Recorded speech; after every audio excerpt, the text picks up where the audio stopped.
Hello friends, welcome to achieve GRF by Jyoti Garg. आज हम क्या करने वाले हैं? आज हम करने वाले हैं मैनेजमेंट थ्योरीज। अगर आपने अभी तक मेरे चैनल को सब्सक्राइब नहीं किया है तो प्लीज़ इसे सब्सक्राइब कर लीजिएगा।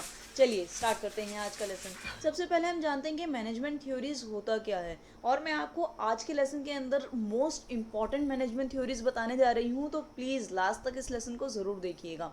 ठीक है, मैनेजमेंट थ्योरी क्या होता है? जिसके अराउंड क्या होती है, हमारी जितनी भी मैनेजमेंट स्ट्रेटजीज होती हैं, जितने भी उसके टूल्स होते हैं, फ्रेमवर्क होते हैं, गाइडलाइंस होती हैं, उसके इर्द गिर्द काम करती हैं। किसके काम करती हैं? मैनेजमेंट थ्योरीज के इर्द गिर्द। ठीक है, और आज की मॉडर्न ऑर्गेनाइजेशन के अंदर भी जो है हमारी मैनेजमेंट थ्योरीज यूज़ की जाती हैं। Professionals will not rely solely on one management theory. इसका क्या मतलब है कि जो प्रोफेशनल्स होते हैं वो कभी भी एक थ्योरी के ऊपर रिलाई नहीं करते हैं। रिलाई इन द सेंस कि निर्भर नहीं रहते हैं सिर्फ एक थ्योरी के ऊपर। वो सिचुएशंस के अकॉर्डिंग, आपकी जो मैनेजमेंट सिचुएशंस हैं, ऑर्गेनाइजेशन की साइज़ है, उसके अकॉर्डिंग क्या है, अपनी थ्योरीज को चेंज करते रहते हैं, अपने अडेप्शंस को चेंज करते रहते हैं। ठीक है, ताकि वो अलग अलग सेवरल कॉन्सेप्ट्स जो हैं अपने मैनेजमेंट थ्योरीज को अप्लाई कर सकें अपनी ऑर्गेनाइजेशन कल्चर के अकॉर्डिंग, अपने वर्क फोर्स के अकॉर्डिंग। ठीक है, अब फटाफट से इसका ग्लैंस देख लेते हैं। ये जो हमारी थ्योरीज हैं वो काफ़ी टाइम पहले बनाई गई थी, अराउंड 100 ईयर्स पहले जो बनाई गई थी वो आज तक क्या है, काम में आ रही हैं। देखिए यहाँ पे लिखा भी हुआ है मैंने कि ये जो थ्योरीज जो 100 साल पहले बनाई गई थी वो आज भी हमारे बिजनेसेस में बहुत ज़्यादा काम आती हैं। Theories have been reaching the most suitable forms of management for different work settings. Her work setting के अकॉर्डिंग क्या है, अलग अलग थ्योरी बनाई गई है। इसी वजह से क्या है, इतनी सारी मैनेजमेंट थ्योरीज क्या हैं आज के टाइम पे यूज़ की जाती हैं। अब हम जानते हैं वो कौन सी थ्योरीज हैं मोस्ट इम्पॉर्टेंट जो कि हमारे एग्जाम में मोस्टली आती है, और वो मैनेजमेंट की सिर्फ 4 थ्योरीज हैं जिन्हें आपको अच्छे से याद करने की ज़रूरत है। आप बोल रहे होंगे कि मैम इसके अंदर तो बाकी और भी थ्योरीज होनी चाहिए थी। हम बाकी थ्योरीज के बारे में पढ़ेंगे, लेकिन जब हम अपनी मोटिवेशनल थ्योरीज पढ़ेंगे, लीडरशिप थ्योरीज पढ़ेंगे, उसके अंदर हम उसको कवर करेंगे। लेकिन जो मैनेजमेंट की थ्योरीज हैं उसके अंदर जो मोस्ट पॉपुलर 4 थ्योरीज हैं वो यही हैं आपकी: scientific management theory, system management theory, contingency management theory, theory X and theory Y. तो इनको ध्यान से सुनिएगा, इनको मैं बहुत डिटेल के अंदर कवर करने वाली हूँ। बिल्कुल भी अपना ध्यान वीडियो से मत हटाइएगा, और हो सके तो नोट्स बना लीजिएगा, क्योंकि नोट्स बनाने से हमें ज़्यादा याद रहता है। चलिए सबसे पहले बात करते हैं साइंटिफिक मैनेजमेंट थ्योरी की।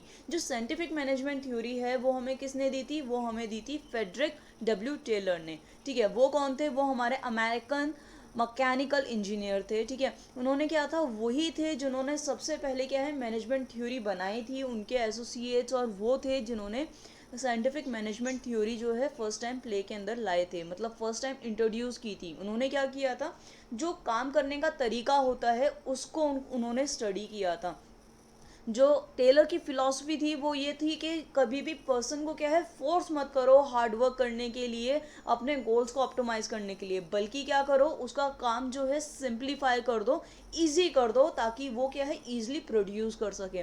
मैं भी आप लोगों के लिए लेसन्स इसीलिए बना रही हूँ ताकि जो थ्योरीज, जो कॉन्सेप्ट्स आप लोगों को समझ में नहीं आ रहे हैं, मैं उसको आपको सिंप्लीफाई करके बता सकूँ, और आप अपना सपना, जो आपका जेआरएफ का सपना है, या फिर आप किसी भी कॉम्पिटिटिव एग्जाम के अंदर पढ़ रहे हैं और आपका सब्जेक्ट मैनेजमेंट है, कॉमर्स है, तो ये आपके लिए बहुत बेनिफिशियल है। ठीक है, मैं भी आपके लिए सिर्फ इसलिए वीडियोस बना रही हूँ। चलिए आगे देखते हैं और क्या क्या है।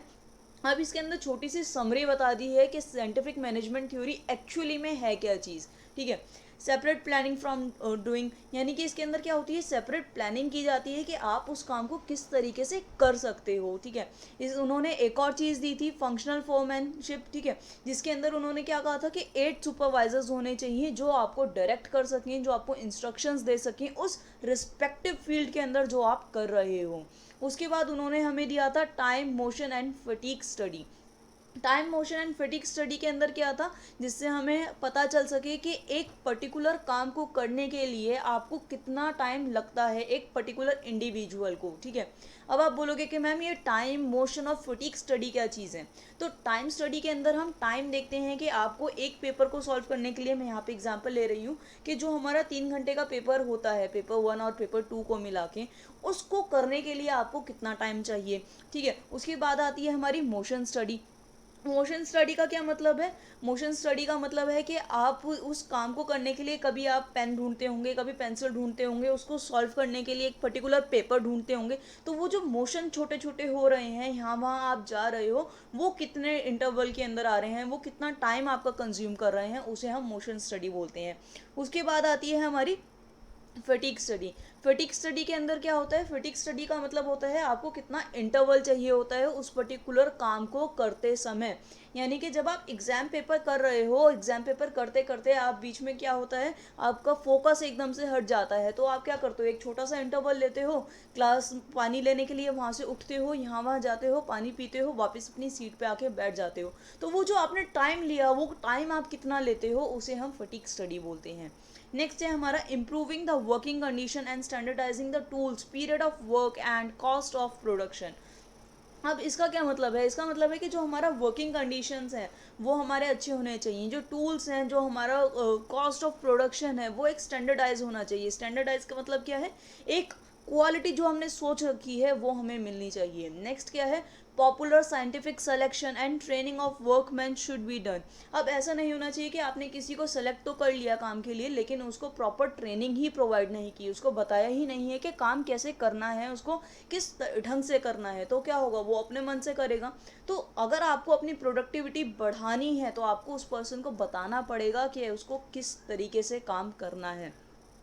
नेक्स्ट उन्होंने कहा था financial incentive should be given to the workers to boost their productivity and motivate them to perform well. उन्होंने क्या क्या कहा कि हमें फाइनेंशियल इंसेंटिव्स देने चाहिए। फाइनेंशियल इंसेंटिव्स का मतलब क्या है? उनको बोनसेस प्रोवाइड करना चाहिए, कुछ अच्छा काम करे तो मॉनेटरी फॉर्म में उनको क्या है, अप्रेज करना चाहिए। ठीक है, वो क्या कहते हैं कि नॉन मॉनेटरी फॉर्म में उनको यानी कि अप्रेज नहीं करना चाहिए। खाली रिकॉग्निशन से हमारा काम नहीं चलेगा। अगर हमको मॉनेटरी मोटिवेशन दे रहे हैं, तभी उनका जो मोटिवेशन है, जो उनकी काम करने की क्षमता है, वो इंक्रीज होगी। ठीक है, और क्या कह रहे हैं? Thus the scientific management theory focuses more on mechanization and automation. इसलिए क्या कहा जाता है कि जो साइंटिफिक मैनेजमेंट थ्योरी है वो ज़्यादातर किस पे फोकस कर रही है? हमारी मैकेनाइजेशन एंड ऑटोमेशन में। जिसका मतलब क्या होता है? जिसका मतलब है कि आपके टेक्निकल एस्पेक्ट्स जो हैं वो एफिशिएंस होने चाहिए, और जो हमारा ह्यूमन बिहेवियर है, ठीक है, उसके ऊपर इतना ज़्यादा ध्यान नहीं दिया गया है ऑर्गेनाइजेशन के अंदर। आपके टेक्निकल एस्पेक्ट्स जो हैं वो ज़्यादा बेहतर होने चाहिए। चलिए नेक्स्ट थ्योरी की तरफ बढ़ते हैं। नेक्स्ट थ्योरी क्या है हमारी? नेक्स्ट थ्योरी है हमारी सिस्टम मैनेजमेंट थ्योरी। अब सिस्टम मैनेजमेंट थ्योरी के अंदर क्या है? सिस्टम मैनेजमेंट थ्योरी के अंदर है हमारा कि हर चीज़ क्या है, छोटे छोटे सिस्टम्स के अंदर डिवाइड की गई है। यानी कि जैसे कि हमारी ह्यूमन बॉडी है, ह्यूमन बॉडी के अंदर भी आपने देखा होगा हमारे लार्ज इंटेस्टाइन होते हैं, स्मॉल इंटेस्टाइन होती हैं, हमारी आइज़ होती हैं, नोज़ है, हमारे लंग्स हैं, हमारी किडनीज हैं। तो ये क्या है? ये छोटे छोटे पार्ट्स हैं। इन छोटे छोटे पार्ट्स को मिला के एक हमारी पूरी बॉडी का सिस्टम बना हुआ है। तो इसी तरीके से क्या है, हमारी सिस्टम मैनेजमेंट थ्योरी भी है। इसके अंदर क्या होता है? छोटे छोटे पार्ट्स यहाँ पे क्या है हमारा वर्किंग कंडीशन, जो यहाँ पे काम कर रहे हैं लोग, वो वहाँ पे जो मशीन्स हैं, वो जिससे हम इंफॉर्मेशन कलेक्ट कर रहे हैं, हमें अपनी रिस्क का पता चल रहा है, जिसके अकॉर्डिंग हम अपने डिसीजन ले पा रहे हैं, वो सारे क्या है, हमारे सिस्टम मैनेजमेंट थ्योरी का ही पार्ट हैं।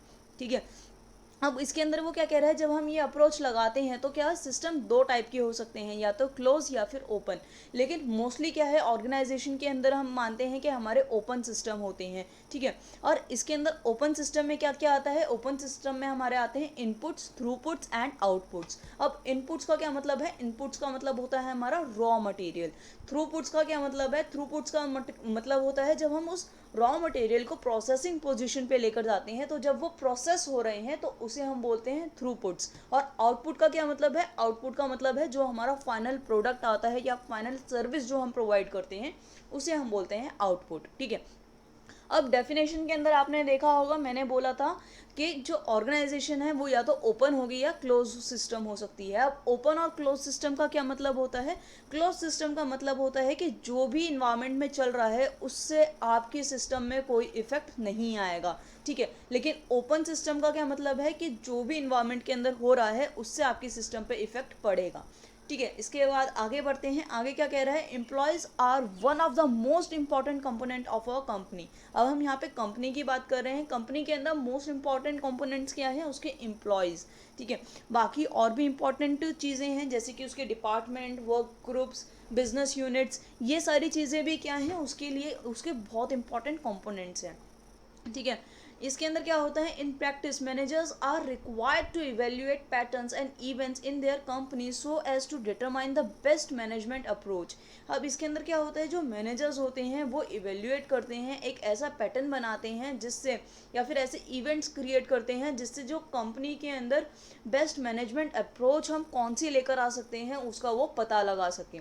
This way they are able to collaborate and different programs so that they can work as a collective whole rather than as associated units। इससे क्या होता है, वो बाकी जो एम्प्लॉयज़ हैं, जो बाकी सबॉर्डिनेट्स हैं, उनके साथ क्या है, कोलैबोरेट कर पाते हैं इन डिफरेंट डिफरेंट प्रोग्राम्स के थ्रू।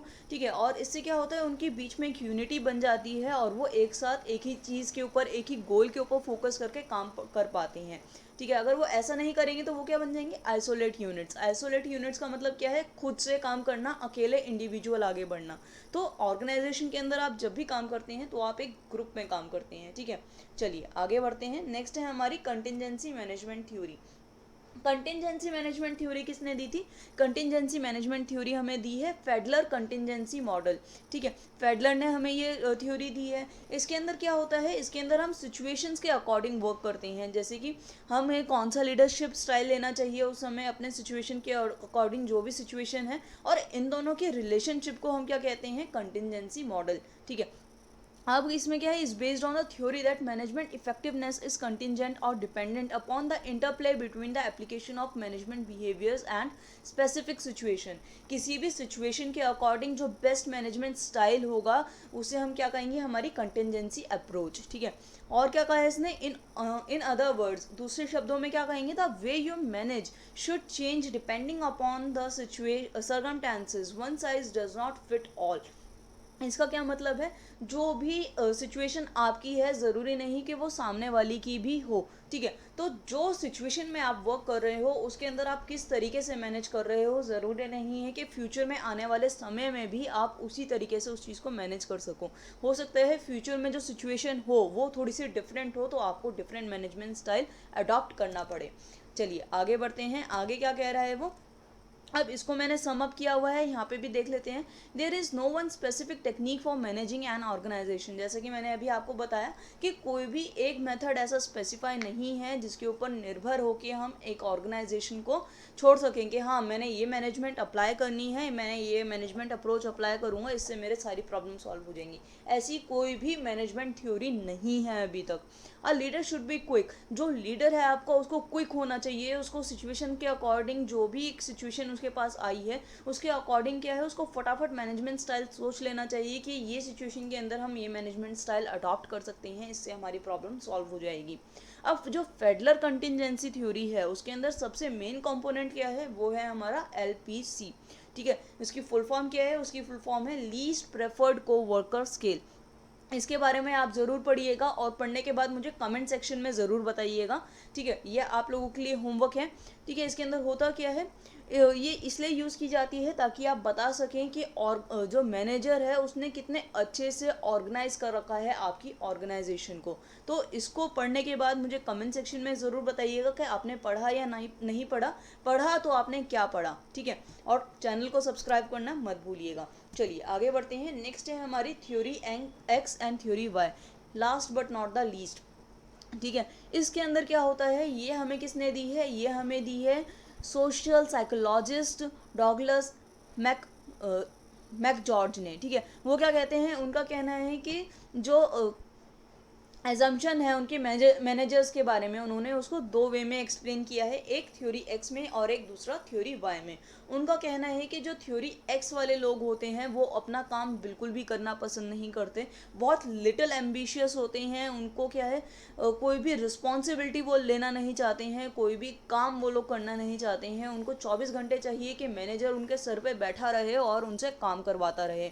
वो किस बेसिस पे काम करते हैं, किस अप्रोच पे काम करते हैं, वो काम करते हैं कैरेट एंड स्टिक अप्रोच पे। अब आप बोलोगे कि मैम ये कैरेट एंड स्टिक अप्रोच क्या है? कैरेट एंड स्टिक अप्रोच का मतलब होता है कि अगर आप अच्छा परफॉर्म करते हो तो आपको रिवॉर्ड्स मिलें, और अगर आप बुरा परफॉर्म करते हो तो आपको पनिशमेंट्स दी जाएं। ठीक है, अब थ्योरी वाई के बारे में जानते हैं। थ्योरी वाई के अंदर क्या है? थ्योरी वाई के अंदर लोग जो होते हैं सेल्फ मोटिवेटेड होते हैं, चैलेंजिंग वर्क करना पसंद करते हैं, और जो मैनेजर होता है उसके साथ उनके रिलेशंस बहुत अच्छे होते हैं, और वो क्या करते हैं, अपने आप से इनिशिएटिव्स लेते हैं काम करने का, खुद से रिस्पॉन्सिबिलिटीज़ कैप्चर करते हैं कि हाँ मुझे ये काम करना है, मैं ये काम कर सकता हूँ। इससे क्या होता है कि जो मैनेजर होता है वो भी आपको रिस्पॉन्सिबिलिटी देता है, आपसे डिसीजन मेकिंग में हेल्प लेता है, आपसे पूछता है कि मुझे नेक्स्ट स्टेप क्या करना चाहिए, कैसे हम इस सिचुएशन से डील कर सकते हैं। ठीक है, दो your assumptions about what motivates your people. अब यहाँ पे एक छोटी सी सीख ले लीजिए अपनी ऑर्गेनाइजेशन के बारे में। आपको सबसे पहले ये जानने की ज़रूरत है कि जो आपके एम्प्लॉयज़ हैं, सबॉर्डिनेट्स हैं, वो किस चीज़ से जो हैं मोटिवेट होते हैं, उनके ऊपर सबसे बड़ा इम्पैक्ट जो है किस चीज़ से पड़ता है, इन दोनों अप्रोचेज़ में से कौन सी अप्रोच उनके लिए अप्रोप्रिएट है। और भी कई सारे फैक्टर्स हो सकते हैं इन अप्रोचेस के अलावा, तो आप उन्हें भी ज़रूर कैप्चर कीजिएगा।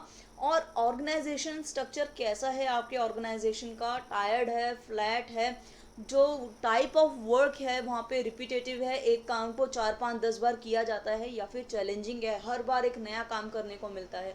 जो स्किल लेवल है वो आपके वर्कर्स का कैसा है, वो एक्सपीरियंस्ड हैं या फिर अभी अभी नए नए आए हैं इंडस्ट्री के अंदर।